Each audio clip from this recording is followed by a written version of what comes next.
Alors, salut les amis, j'espère que ça va bien. Nous allons continuer dans la suite de cette formation. Alors, déjà, même avant de continuer, je tiens à vous annoncer une très bonne nouvelle. Nous allons également effectuer beaucoup d'autres séries de formations sur les vulnérabilités. Et après avoir bien réfléchi, je pense que nous allons également inclure d'autres domaines qui ne font pas vraiment partie euh, de la sécurité web avancée, mais qui sont souvent utilisés de pair par rapport à la sécurité web avancée. Des domaines comme la cryptographie, plusieurs domaines qui sont vraiment en rapport. Et nous allons aussi un peu perdre beaucoup, énormément de temps également sur le Blue Team et puis le Red Team, le forensique, l'analyse forensique, l'analyse médico-légale quand on parle de criminalistique. Mais bon, déjà sans plus tarder, je vous laisse en suspens par rapport à cette nouvelle et puis nous allons continuer de faire notre lab. Ok, voilà le lab actuel sur lequel nous sommes. Je vais traduire en français. Ok, on dit attaque par injection SQL récupérant le contenu de la base de données sur les données d'autres, sur les bases de données autres qu'Oracle. Ok, je pense là, ça fait without Oracle. Ok, autre que Oracle. Ok, donc on dit ce laboratoire contient une vulnérabilité d'injection SQL dans le filtre de catégorie de produits. Les résultats de la requête sont renvoyés dans l'application afin que vous puissiez utiliser une attaque Union pour récupérer les données à partir de table. L'application a une fonction de connexion à la base de données.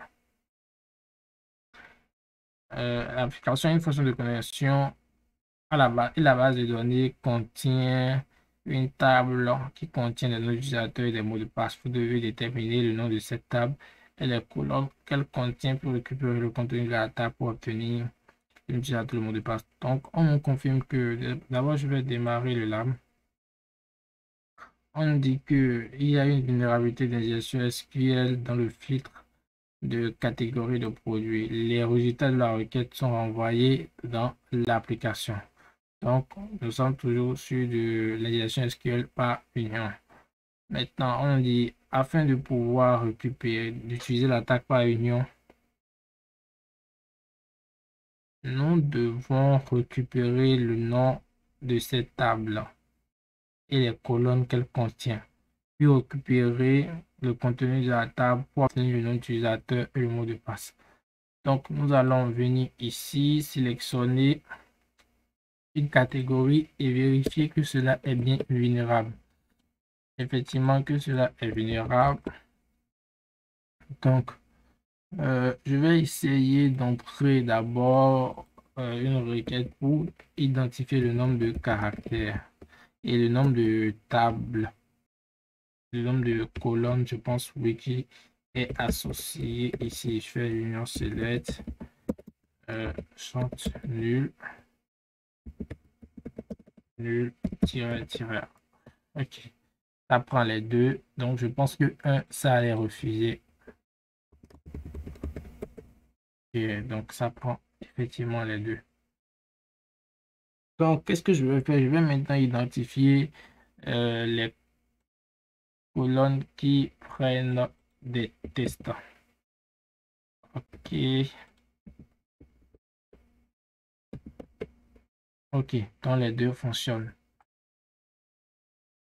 Donc, ce que je vais faire, c'est que je vais euh, copier cela. Maintenant, après avoir identifié que les deux fonctionnent, maintenant je vais chercher comment est-ce que je vais faire pour pouvoir récupérer le contenu de ma table.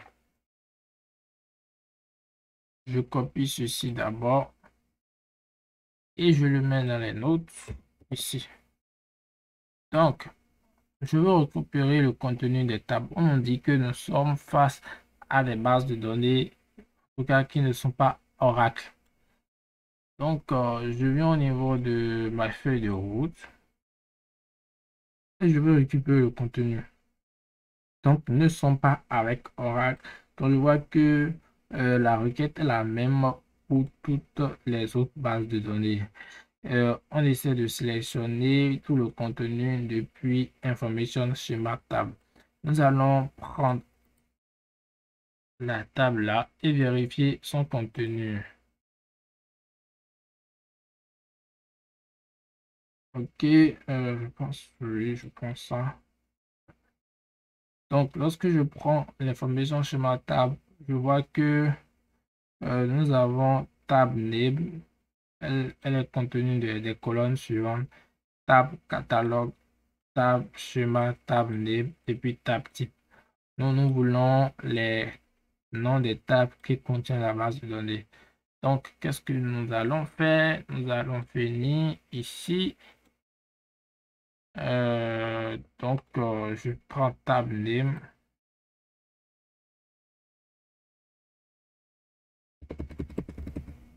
Ici. Et je fais from. Je prends. Qu'est-ce que je fais ici? Ok, je colle et je valide. Donc, j'ai effectivement une réponse. Je copie et je mets ici pour les notes. Ok. Donc, on continue, on vérifie les tables. Donc, voilà mes tables. Je vois déjà les PG. Je pense à du PG, c'est vraiment avec une base de données pour se créer. Ok, ça c'est des tables qui roulent. Donc, a priori, tout ce qu'on voit ici, c'est le nom des tables de la base de données. Donc, la PG extension, PG eval. Ok, nul. Ok, ok. Ok, ok, il y en a quand même énormément. Donc moi, je veux la table des utilisateurs. Ce que je vais faire, c'est que je vais essayer de rechercher user. Ok, nous avons 40 occurrences. On va essayer de voir. Donc tout ce que nous avons vu ici, c'est propre à PostgreSQL. Juste que je dirais un administrateur à créer ou bien ce qui communique avec l'application. Ça aussi, c'est propre à PostgreSQL. Propre à PostgreSQL. Propre à PostgreSQL. Également. Propre à PostgreSQL. PGUser, ça, c'est les utilisateurs de la base de données de PostgreSQL. C'est toujours propre à PostgreSQL. Ok, on va faire plus attention. Oui, oui, oui, oui, oui. Ok, voilà, ça c'est le seul qui n'est pas propre à Postgre. Il y a une extension qui est un peu bizarre, mais ça ne commence pas par Postgre. Je vais quand même noter cela. On va essayer de continuer avec ceci. Donc, je veux également le contenu des tables, de cette table-là. Je veux le nom des colonnes de cette table. Lorsque je reviens à ma feuille de route, je vois que pour pouvoir avoir le contenu du nom d'une table, il faut utiliser le select from information schéma colonne ici, where table name est égal à nom de la table. Donc, qu'est-ce que je fais? Je prends euh, information schéma colonne pour avoir les informations sur le schéma de la colonne, le contenu. Et je prends un premier ici. Je vois que nous avons également, ok, information schéma colonne. Nous avons colonne name ici. Donc, c'est ce que je vais sélectionner. Donc, je prends colonne name. Je viens dans ma requête. Je remplace, ok, cela ici. Et je fais from information schéma colonne where tab name est égal à. Ok.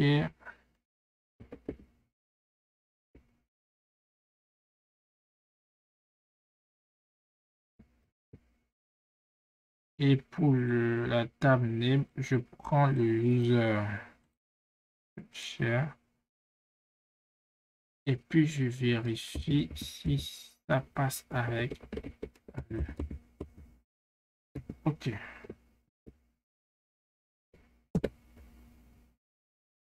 J'ai l'erreur. Je vais essayer de voir si j'ai pas mal écrit quelque chose. Union select column name.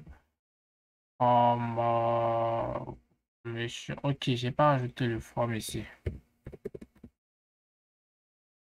Ok.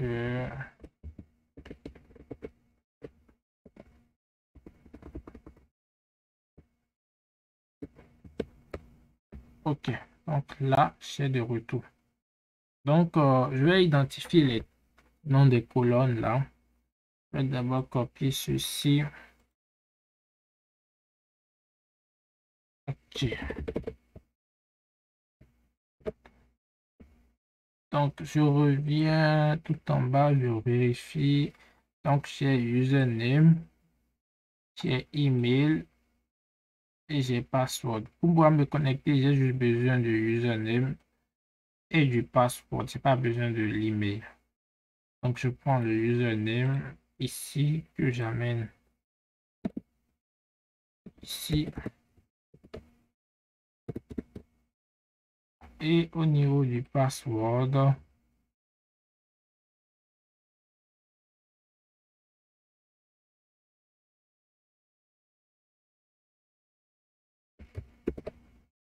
ok. Donc, je pense que maintenant, je suis prêt pour pouvoir effectuer ma requête avec ma payload. Ok, j'ai... Ok. Union select.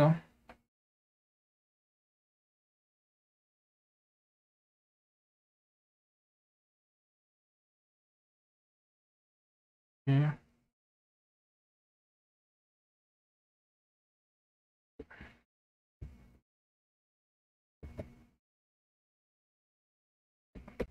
Et puis, je prends le mot de passe.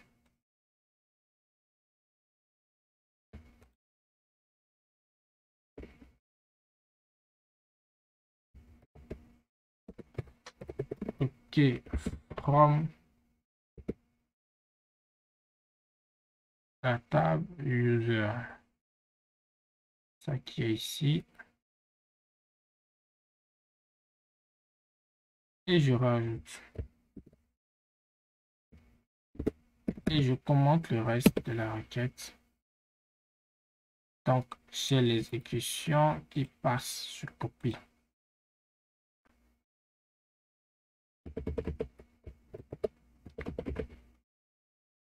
Donc, qu'est-ce que cela me renvoie? Cela me renvoie le nom utilisateur et le mot de passe des utilisateurs. Et ici, j'ai administrateur et j'ai son mot de passe. Donc, je vais essayer de me connecter à administrateur. Administrateur. OK. Donc là, j'ai accès à son compte. Maintenant, je pense qu'on commence par rentrer dans les bonnes choses. On va écrire le script pour pouvoir effectuer l'attaque. Donc, on va vraiment se focaliser sur l'écriture des scripts pour ne pas vraiment être pris comme un script qui dit, parce que vous savez, en informatique, vous devez vraiment vous performer dans l'écriture des scripts. Donc, je vais copier ceci. Je vais importer. Je pense que je vais mettre la vidéo sur pause. request, ok. Je vais d'abord importer ce dont j'ai besoin. URL libre 3, oui. Je vais importer, je pense cette fois-ci, je vais importer URL libre également. Je vais faire from de BS4. Je vais importer Beautiful Soup. Je pense comme ça, c'est bon. Je fais URL libre 3. Disable warning.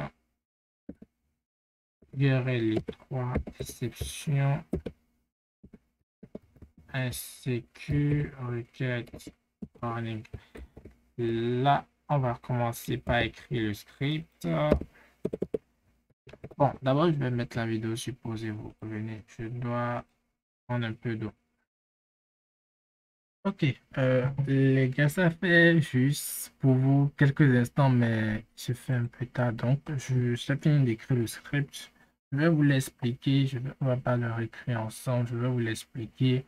Et puis vous allez, en tout cas, je vous recommanderais d'écrire le script, de réécrire cela chez vous, parce que ça va vraiment vous aider à revoir tout ce qu'on a eu à faire lors des séances précédentes. Donc, le principe est très simple. J'ai pas écrit une fonction pour avoir le nombre de colonnes parce que je sais que de toute façon, on doit utiliser tout colonne. Donc, j'ai supposé qu'on aurait deux colonnes. Maintenant, ici, j'ai écrit une fonction pour pouvoir retourner le nom de la table des utilisateurs. Après ça, j'ai écrit une fonction pour retourner le nom de la table, le nom de la colonne des usernames et le nom de la colonne des mots de passe. Et maintenant, ici, j'ai écrit une fonction pour pouvoir retourner le nom d'utilisateur, le mot de passe et le nom d'utilisateur de l'administrateur. Donc ici, on a nos bibliothèques qui sont nos modules qui sont importés. Ici, je crée une fonction pour récupérer le nom de la table, la première fonction.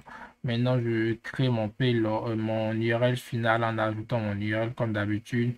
Je rentre mon payload ici, union select tab net, virgule nul, en caractère ici, hein, bien évidemment, from information schema tab, je commente le reste. Maintenant, je lance ma requête. Mais et après, je récupère tous les TH. Essayez de lancer le script, vous allez voir. Vous allez essayer d'écrire, vous allez un peu plus comprendre. Parce que lorsque je prends ceci, je vais faire un printer. Je vais vous expliquer ceci d'abord.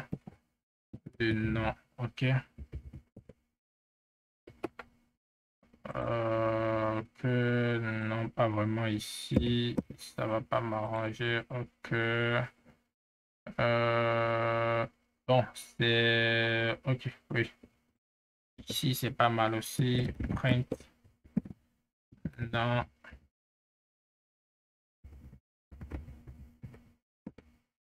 Ok, donc lorsque je lance,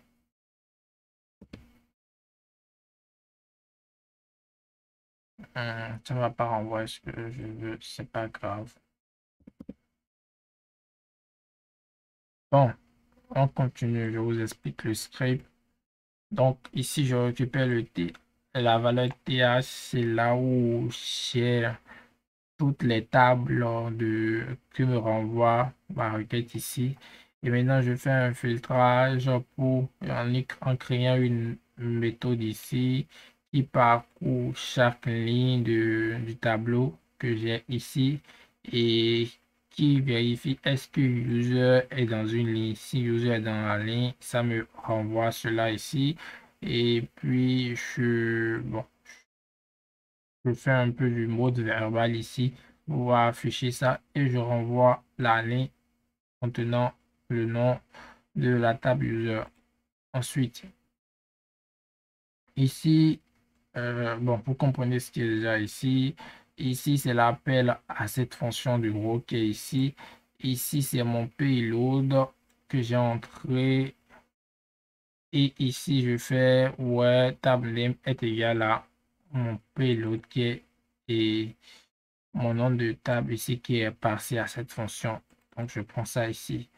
Donc, je lance ma requête et puis je vérifie comme ici en haut pour récupérer le username et le password. Donc, je les affiche également et je renvoie le username, le password et puis le nom de la table ici en un tuple. Donc, lorsque au niveau de ma dernière fonction, je prends toujours mon URL, j'ajoute et puis je récupère le tuple ici. Donc, vous allez voir que ici, c'est un tuple de 3. Vous voyez ici. OK. Donc, ici, je construis mon payload, union select, user colonne 1 ici, user colonne 0, user colonne 1, form, user colonne 2 ici. Donc, ici, je dis que pour être verbal, je fais de récupération des informations de connexion de l'administrateur, exploit réponse. Donc, j'envoie ma requête ici en disant que ça fait exploit URL qui est l'URL passé plus le fil de catégorie gift plus le payload et je viens le vérifier à false. Maintenant, qu'est-ce que je fais encore? J'envoie la réponse dans Beautiful, ok, et je revérifie toutes les lignes contenant administrateur, il n'y en a qu'un seul. Donc, qu'est-ce que je dis? Si cette ligne existe, que le mot de passe, ok, est égal à l'élément suivant.